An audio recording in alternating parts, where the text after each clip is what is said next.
My mom announced she sold the house and gave me 30 days to leave. My dad stayed silent. My sister smirked, and I realized they'd planned it all along. So I said, "You actually sold the house to me. I'm 27 and I work in tech. On paper, that sounds impressive. In real life, it mostly meant long hours, quiet paychecks that grew faster than anyone realized, and a habit of keeping my wins to myself. I learned early that in my family, visibility was dangerous. If they noticed you, it was usually because they needed something. From the outside, we looked like a normal American family. A decent house in a quiet neighborhood. Dinners together most nights. Smiling holiday photos that still sit somewhere in my mother's social media archives. But inside that house, there was an unspoken hierarchy. Everyone understood instinctively. At the top was my mother. She didn't yell much. She didn't need to. Control came naturally to her, wrapped in calm sentences, polite smiles, and decisions that were already final by the time she announced them. Affection in our house was conditional. Approval had to be earned, and it could be taken back at any moment. My father existed in the background of her authority. He wasn't cruel. That almost made it worse. When tension filled the room, he retreated into silence, into his plate, into whatever excuse let him avoid choosing sides. He believed peace meant compliance. Over time, that taught me something painful. His comfort mattered more than my protection. Then there were my sisters. My younger sister was still in high school for most of this. Loud, emotional, dramatic, and indulged in a way I never was. Her moods shaped the house. If she was upset, everything stopped. If she wanted something, it became a family priority. My older sister was different. She carried herself like life owed her something. She spoke with confidence even when she was wrong. My mother admired that in her, where I was quiet and careful. She was bold and demanding. Guess which one was praised for knowing her worth? And then there was me, the extra chair at the table, the one who blended in, the one who never caused trouble, never asked for much, never needed attention. At least that's how they described me. What they really meant was that I was easy to ignore. I learned not to ask questions, not to interrupt, not to expect fairness. Birthdays were small for me, sometimes acknowledged late in the evening like an afterthought. Vacations were too expensive if I wanted to come, but somehow affordable when it was just them. I stayed behind, often watched the house cleaned up, made myself useful without being noticed. By the time I was 16, I got a job after school. Not because I wanted spending money, but because asking my parents for anything felt humiliating. With my first few paychecks, I bought myself a used laptop. It was slow, loud, and overheated constantly, but it was mine. That laptop changed everything. At night, after the house went quiet, I taught myself to code. I sat on my bed, headphones, and watching tutorials and reading documentation while everyone else slept. Code made sense in a way people never had. Effort led to results. Logic mattered, no favoritism, no guessing what mood someone would be in tomorrow. I never talked about it, not because I was hiding, but because I didn't feel safe sharing anything that mattered to me. In my family, information was currency, and I had learned to keep mine close. After high school, I stayed home. It made financial sense. At least on the surface, I paid my share covered. My own expenses helped when asked, stayed invisible. They assumed I was drifting, barely keeping up, wasting my potential. I let them believe it. Meanwhile, I was building something quietly. I moved into tech full-time, long hours remote work projects that paid better than my family ever imagined. I partnered with someone I trusted. We built, scaled, reinvested. I didn't upgrade my lifestyle. No flashy car, no designer clothes. I liked being underestimated. It kept things simple. The only person who ever really saw me was my grandfather. He lived a few towns over in a small house that smelled like old books and coffee. He asked real questions. He listened to the answers. When I talked about my work, he didn't look confused or bored. He looked proud. He never treated my quiet as weakness. He told me once, "The people who talk the least are usually watching the most." When things felt unbearable at home, I drove to see him. We sat in silence sometimes, and that silence felt kinder than the noise of my own house. He was the only one who ever told me. I didn't know my family access to me just because we shared blood. Looking back, the signs were always there. My mother handled all the finances, but nothing was ever transparent. My name appeared on documents I wasn't asked about. Bills I didn't question, decisions I was excluded from at the time. I told myself it was simpler that way. I didn't want conflict. I didn't want attention. What I didn't realize was that they weren't just overlooking me. They were using me. Quiet people make convenient tools. They don't argue. They don't demand explanations. They don't disrupt plans. And somewhere along the way, my family stopped seeing me as a person and started seeing me as something functional present when useful, disposable when not. I didn't understand that yet. Not fully. I still believed if I stayed reasonable, if I stayed calm, if I stayed loyal, things would eventually balance out. I didn't know they'd already decided my place in the family, and I definitely didn't know how close I was to finding out the truth. The pressure didn't arrive all at once. It crept in quietly, disguised as responsibility, as family duty, as things that supposedly made me more mature than my sisters. Looking back, I can see how carefully it was done. It started with small expectations. Cover this bill, handle that errand, pick up the slack when someone else was too stressed. My mother framed it as trust. You're the reliable one, she'd say like it was a compliment. What it really meant was that I was the easiest to lean on without resistance. When my older sister needed help, it was an emergency. When my younger sister wanted something, it was essential for her happiness. When I needed space or time, it was inconvenient. I paid utilities without being asked, fixed things around the house, took care of paperwork. I wasn't included in decisions about every time I tried to ask questions. My mother brushed them aside. Don't worry about it. I've got it handled, and my father nodded along. Grateful, someone else was taking responsibility so he didn't have to. As my career grew, the demands grew with it. My mother began asking more pointed questions about my work, not curious questions, strategic ones. How stable was my job? Did I work with clients? Could I freelance if needed? She never asked how I felt, only what I could provide. I kept my answers vague. That seemed to irritate her. She liked control, and control required information.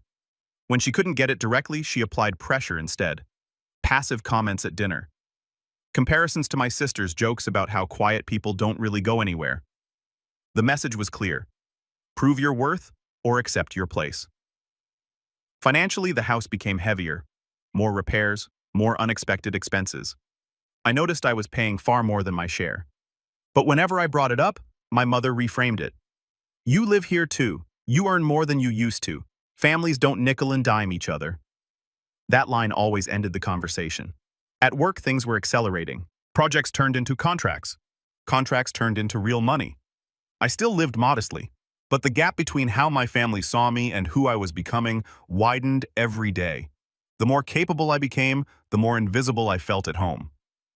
Then something shifted. One night, I came home late and found my mother at the kitchen table, papers spread out in front of her. She closed the folder the second she saw me, just organizing things, she said casually. I caught a glimpse of my name on one of the pages. It wasn't the first time I'd seen it on documents. I didn't remember signing, but this time it stuck with me. I asked what it was. Nothing you need to worry about, she replied. It's family stuff. That should have been the moment I pushed back. It should have been the moment I demanded clarity. Instead, I did what I'd always done. I nodded. I went upstairs. I told myself it wasn't worth the fight. That silence cost me more than I realized. The moral line was crossed a few weeks later. I overheard my mother on the phone speaking in that low, precise tone she used when she thought she was being clever. She mentioned the house, the market timing. She talked about moving on and simplifying. She never mentioned me, not once. I stood halfway up the stairs, listening, as the truth slowly took shape. They were planning something significant, something final, and they had no intention of including me in the conversation. That was when I stopped seeing the situation as accidental. This wasn't neglect. It wasn't thoughtlessness. It was strategy. They were tightening the strings around me financially, emotionally, legally, while keeping me just comfortable enough not to rebel. I was useful until I wasn't. And once I stopped serving a purpose, they were preparing to cut me loose. I didn't confront them. Not because I was afraid, but because I was thinking. I started paying closer attention. I reviewed documents quietly. I checked records I should have looked at years earlier. I noticed patterns that made my stomach drop. My involvement wasn't incidental. It was embedded. And for the first time in my life, I understood something clearly. Staying silent didn't make me safe. It made me convenient. Still, I didn't act. Not yet. I smiled at dinner. I kept my routine. I let them believe I was the same. Quiet, compliant son. They'd always known. Inside, though, something had changed. I wasn't blind anymore. I was waiting, because once you see the truth, you don't rush, you prepare. And I knew whatever was coming next would decide whether I stayed the person they could control or became the person they never saw coming. The breaking point didn't come in the form of a screaming match or a dramatic betrayal. It came quietly the way my family always did their damage. Calm, deliberate, and impossible to walk back. Dinner that night felt off from the moment I sat down. My mother moved through the kitchen with a tight efficiency, the kind she had when decisions were already made. My sisters were unusually cheerful, exchanging glances that didn't include me. My father barely spoke. He never did when he knew what was coming. Halfway through the meal, my mother set her fork down. "I need everyone's attention," she said. Then she looked directly at me. The room seemed to shrink. I knew before she spoke again that whatever she was about to say had already been discussed without me. I was the last to know, as usual. She told us the house had been sold, the paperwork was complete, they were moving out of state tomorrow. For a second, my mind stalled. Tomorrow didn't feel real. Tomorrow was something you prepared for, something you talked about. This wasn't preparation, this was a razor. I asked where they were going. "That's not important," she replied without missing a beat. What mattered, she explained, was that I had 30 days to find somewhere else to live. They weren't taking me with them. I looked at my father, searching for something, an explanation, a protest, a sign that this wasn't intentional. He stared at his plate, jaw clenched. Saying nothing, my older sister smirked. My younger sister laughed under her breath. "You're serious?" I asked. My mother nodded. "You're an adult. It's time you stood on your own." The words hit harder than shouting ever could. This wasn't framed as cruelty. It was framed as reason, as responsibility. As if pushing me out without warning was some kind of life lesson. That was when it happened. Something inside me finally broke. Not into panic or tears, but into clarity. This wasn't a mistake. This wasn't stress or poor planning. This was intentional. They had planned this. They had decided my future without me. They had removed me from the family equation as cleanly as closing a door. I waited for anger. It didn't come. What came instead was resolve. I realized in that moment that nothing I did, no obedience, no sacrifice, no silence, would ever make me matter to them.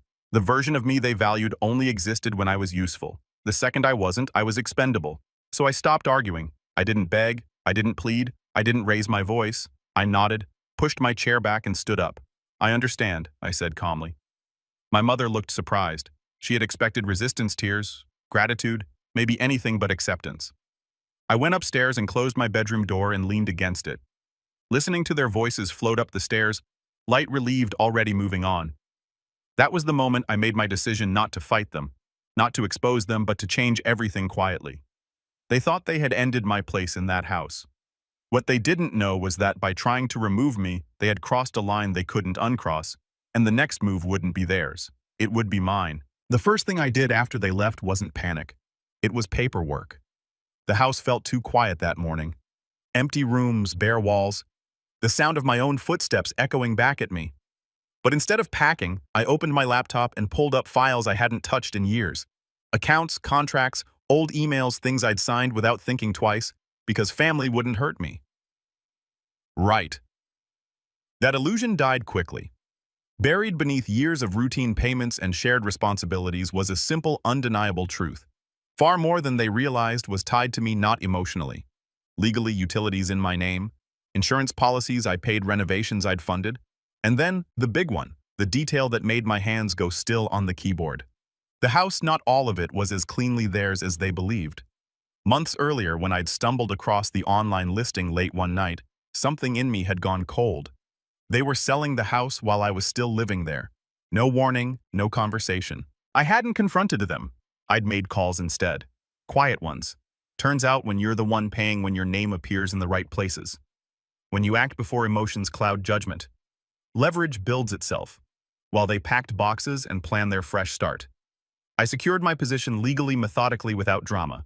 I didn't sabotage anything. I didn't threaten anyone. I simply stopped assuming they had my best interests in mind and started protecting my own. Once they were gone, I followed through. I canceled what I needed to cancel. Sent short, professional emails, polite, cold, irreversible, effective immediately.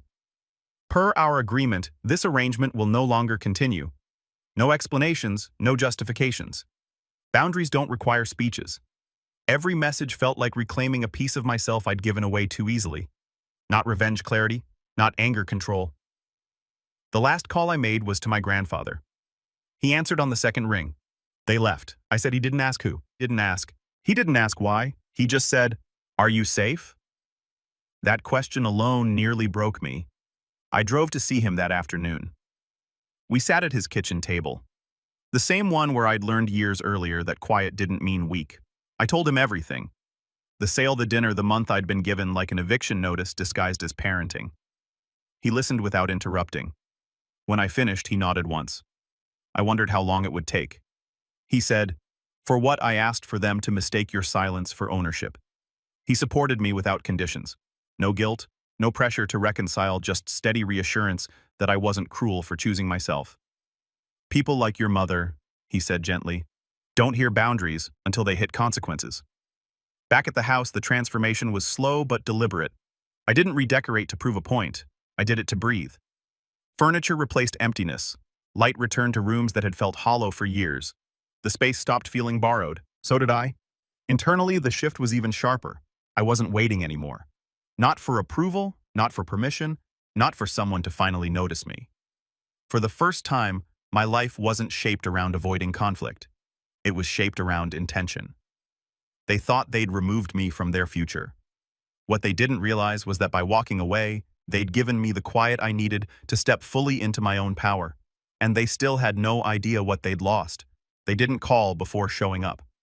I knew it was coming the moment my phone started lighting up again. Missed calls, unread messages, escalating in urgency. At first confusion, then irritation, then something closer to panic. I ignored all of it. Silence had always been their weapon. Now it was mine. The confrontation happened on a Saturday morning at a downtown hotel cafe. Neutral ground, public, bright, impossible to turn into a scene without witnesses. I chose the place carefully. Power shifts don't happen in private kitchens where memories can be twisted. They happen where facts matter. They were already there when I arrived. My mother sat rigidly at the table, hands folded, jaw tight. My father stared out the window. My sisters flanked her, one tense, the other visibly angry. They looked like people waiting to reclaim something they believed had been taken from them. I sat down calmly. "You're late." My mother said no, I replied. "I'm on time." That irritated her more than if I'd snapped back. She opened her mouth to speak again, but I raised a hand, not aggressively. "Just enough. This isn't a discussion," I said. "It's an explanation." Her eyes narrowed. "You don't get to." "I do," I said evenly. "Because you came here." That was when my attorney arrived. Daniel was unassuming. Mid-40s, calm voice, neutral expression. He didn't look like someone who enjoyed confrontation, which made him perfect. He greeted me first, then nodded politely to my family as if they were strangers, which in many ways they were. My mother stiffened the moment she realized what was happening. "What is this?" she demanded. Daniel set a slim folder on the table and opened it. "I'm here to clarify ownership, financial responsibility, and recent misunderstandings regarding the property on Oak Ridge Drive." The color drained from her face. "You don't need a lawyer," she snapped. "This is a family matter." Daniel smiled politely. Family matters are often the ones that require the most documentation. He slid the papers across the table. Deeds, payment records, signed agreements, timelines. The silence that followed was heavy. My father leaned forward, squinting.